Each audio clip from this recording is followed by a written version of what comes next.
আপনি তো আমারে পয়াতে রাইখা চইলা গেলেন। বছর ঘুরল, মায়াটা বড় হইল, কিন্তু আপনার কোনো খোঁজ খবর নাই। তারপর গ্রামের মানুষজন আমারে নিয়ে নানান আজে বাজে কথা কইল। আমি আমার মারেও চাই, ভাইরেও চাই, কাউকে ছাড়া যাবে না। এই দাঁড়াও দাঁড়াও দাঁড়াও দাঁড়াও, তুমি মনির না? হ্যাঁ আমি মনির। যাক, শেষ পর্যন্ত ফিরে আইছো তাইলে। কেন আমি ফিরে আসাতে আপনারা খুশি হন নাই? না, আমরা ভাবছিলাম তো যে তুমি আর ফিরবা না। এইটা মনে কইরা আমার বউরে আমার ছোট ভাইয়ের সাথে বিয়ে দিয়ে দিয়েছেন, তাই না? কি আর করার বুঝছো, তোমার বউ তো রক্ত মাংসে গড়া মানুষ। গ্রামের মানুষ নানান জন নানান বাজে কথা কয়, তাই তোমার মা এই সিদ্ধান্তটা নিয়েছে। আমাদের এখানে তো করার কিছু নাই। কাকা, আমার জীবনটা নষ্ট করলেন কেন? কি কি দোষ করছি আমি? কি দোষ ছিল আমার? আব্বাই মারা যাওয়ার পর সবাই মিলে কইলেন সংসারের হাল ধরতে, বিদেশ যাইতে কইলেন। গেলাম বিদেশ, সেইখান থেকে এসে বিয়ে করলাম, বিয়ে করে আবার বিদেশ গেলাম, জেল খাটলাম। 4-4টা বছর জেলের মধ্যে পড়ছি চাচা। না আপনাদের কোনো খোঁজ খবর নিতে পারছি, না আমার কোনো খোঁজ খবর পাইছেন। যখন বিদেশ থেকে দেশে আসলাম, এসে দেখি আমার নিজের বউরে আমার ছোট ভাইয়ের লগে বিয়ে দিচ্ছেন। কেন কাকা, কেন বিয়ে দিলেন? আমার কথা কি একবারও ভাবলেন না? শোনো বাবা, দুনিয়াটা না বড় কঠিন। এই দুনিয়াটা হিসাবের জায়গা, সবাই হিসাব নিকাশ করে চলে। এখানে আমাদের কোনো হাত নাই, আর আমাকেও তো দোষ দিতে পারো না। দোষ হলো তোমার ভাগ্যে, ভাগ্যে যা ছিল সেটাই হয়েছে। ওই যে একটা কথাই বলে না, ভাগ্যের লিখন না যায় খণ্ডন। কাকা, আমি আমি আমি আমার বউটারে ফেরত চাই কাকা, আমার একটা ব্যবস্থা করে দেন কাকা। কাকা আমি আমার বউটারে ফেরত চাই। মনির স্যার, শোনো শোনো বাবা, এইখানে আমার কোনো হাত নাই বাবা, বুঝছো? তোমার বউরে বিয়ে করছে তোমার আপন ভাই। এখন তুমি তোমার বউরে যদি ফেরত নিতে চাও, তাহলে তোমার ভাইয়ের সাথে খুব কথা বলো। এখানে আমার কথার কোনো দাম নাই। আপনি তো এলাকার মেম্বার। আমি জানি, আমি জানি আমি এই এলাকার মেম্বার, আমার কথা 10 জন শোনে, কিন্তু তোমাগো সংসারের বিষয়ে আমি তো কিছু বলতে পারি না বাবা। তোমাগো সংসারের বিষয় তোমরা এটা নিষ্পত্তি করবা, এখানে আমি কিছু করতে পারবো না বাবা। তুমি আমারে মাফ করে দাও। ওই চল আসি।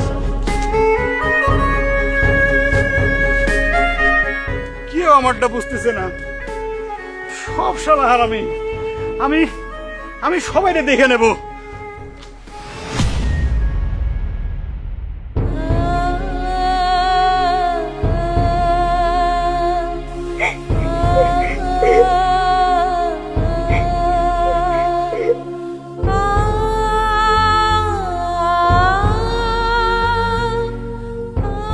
কি ব্যাপার তানিয়া, তুমি কাঁদতেছো কেন?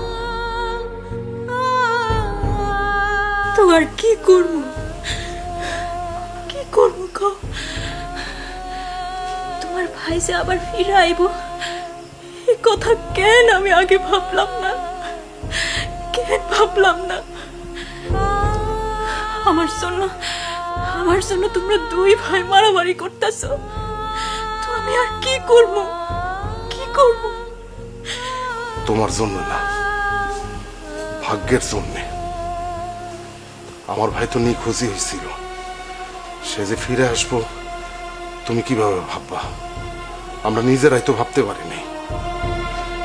বিদেশে কত খোঁজ খবর নিচ্ছি, কেউ একটা খোঁজ খবর দিতে পারে নাই, কোনো সংবাদ দিতে পারে নাই। এখন আমরা কি করবো? এখন আমরা কি করবো কও? হ্যাঁ, আমার মাথা কাজ করতেছে না, আমার মাথা কাজ করতেছে না। আমার মাইয়া আমারে জিজ্ঞাসা করতেছে, মা ওই লোকটা কে? মা ওই লোকটা কে? মা আমি কিচ্ছু বুঝতে পারতেছি না, আমার মাথা কাজ করতেছে। তানিয়া, আমি তোমার অনেক ভালোবাসি। তানিয়া, আমি তোমার অনেক ভালোবাসি। পুতুল আমার বাপ বলে জানে। তুমি কিন্তু এই কথাটা ভুলো না, এই কথাটা মনে রাখো তানিয়া।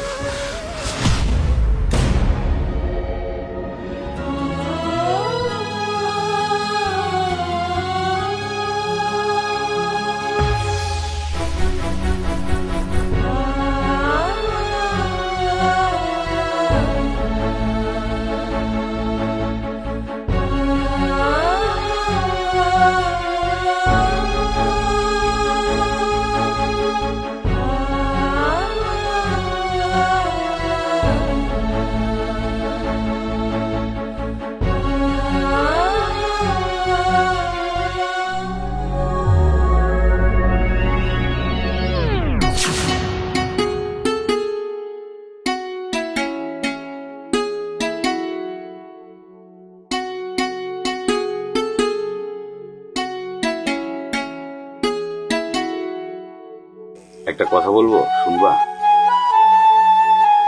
আমি যখন খুব ছোট ছিলাম, আব্বা না আমারে নিয়ে মাঠে যাইতো, কাজ করতাম আব্বার সাথে। দুপুর হইলে মা আমার আর আব্বার জন্য খাবার নিয়ে যেত। আমরা কাজ শেষ করে মাঠের আইলে বসে খাইতাম। আমার মা না আব্বারে নিজের হাতে খাওয়াই দিত। আমার ওটা দেখে কি যে ভালো লাগতো। তখন থেকে না আমি চিন্তা করতাম, আমার এরকম একটা বউ হবে, আম্মার মতো আমারেও খাওয়াই দিবে। তুমি কি আম্মার মতো আমারে ভালোবাসবা, যত্ন করবা, আম্মা যেরকম করে আব্বারে করতো? বাঙালি মায়েরা তার স্বামীর যত্ন করতে কোনো ত্রুটি রাখে না, আমিও কোনো ত্রুটি রাখবো না। আমি যতদিন বাঁচবো আপনার মনের মানুষ হইয়া বাঁচবো।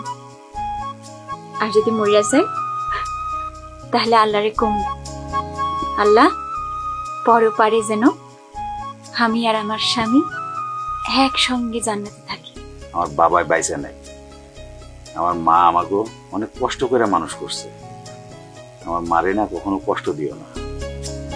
তোমার যদি মায়ের উপর কখনো রাগ হয় তাহলে তুমি আমারে বকাঝকা করো, যা মন চায় তাই করো, তাও আমার মারে কিছু করো না।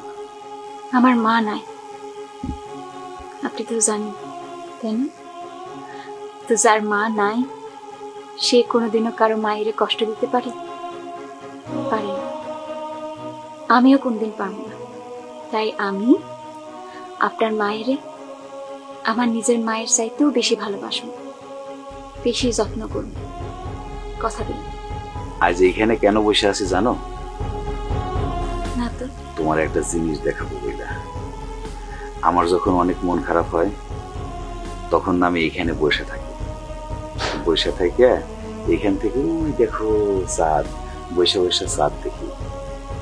দাঁড়াও, চাঁদের সাথে একটু কথা কয়ে নিই। আমি প্রতিদিন চাঁদের সাথে কথা বলি, আজকের শেষ কথাটা বলতে হবে। চাঁদ, তুই কিছু মনে করিস না রে, তোরে আজ থেকে আর আমি দেখবো না। তুই আমারে ক্ষমা করে দিস। আজকের পর থেকে তোর সাথে আমার আর কোনো যোগাযোগ থাকবে না। আর দেখবেন না কে?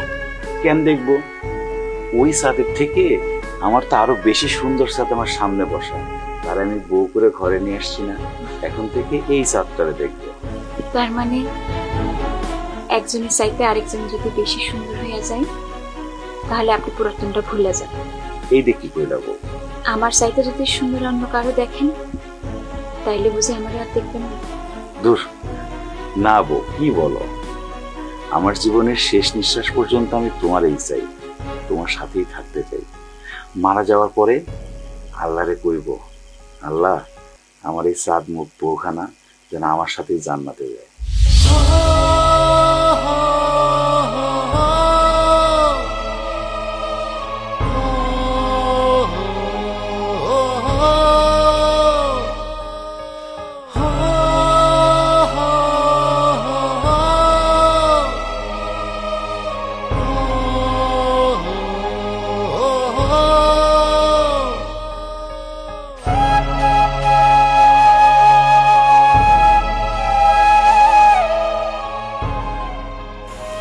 সারাদিন তো কিছু খান নাই, আমার ডাকতেছে, ঘরে আসেন।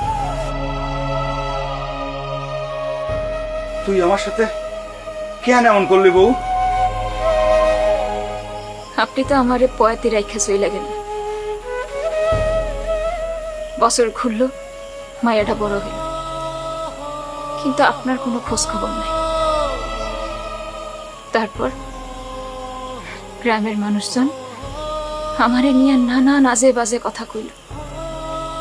আপনি তো ছিলেন না, কেমনে জানবেন? আর সহ্য করতে না পাইরা নিজের বাপের বাড়ি চলে যেতে চাইলাম। আম্মা যাইতে দিল না।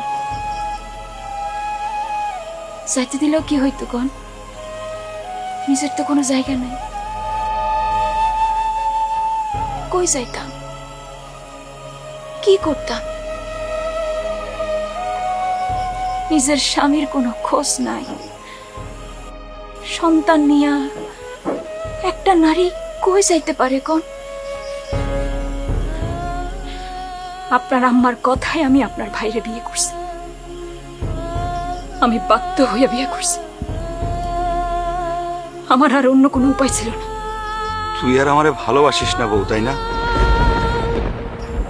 সত্যি করে ক, একটুও ভালোবাসিস না? বউ, তুই 15 তালাক দে, আমি তুই আর বাচ্চাটারে নিয়ে অনেক দূরে চলে যাব, যেখানে আমাদের কেউ কোনো পরিচিত লোকজন থাকবে না।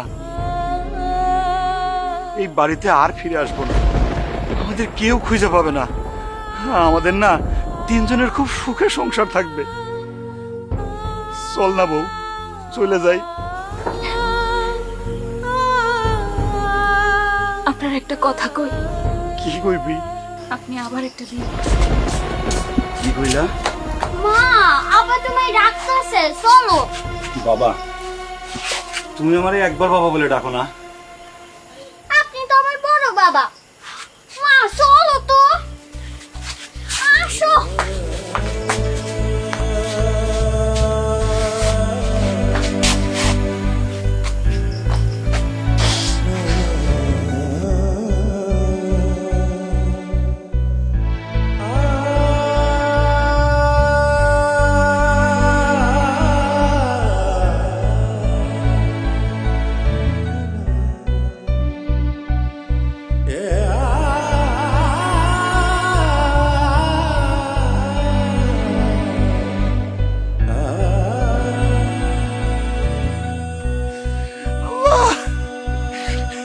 আমার মেয়ে আমারে বাবা বলে ডাকে না।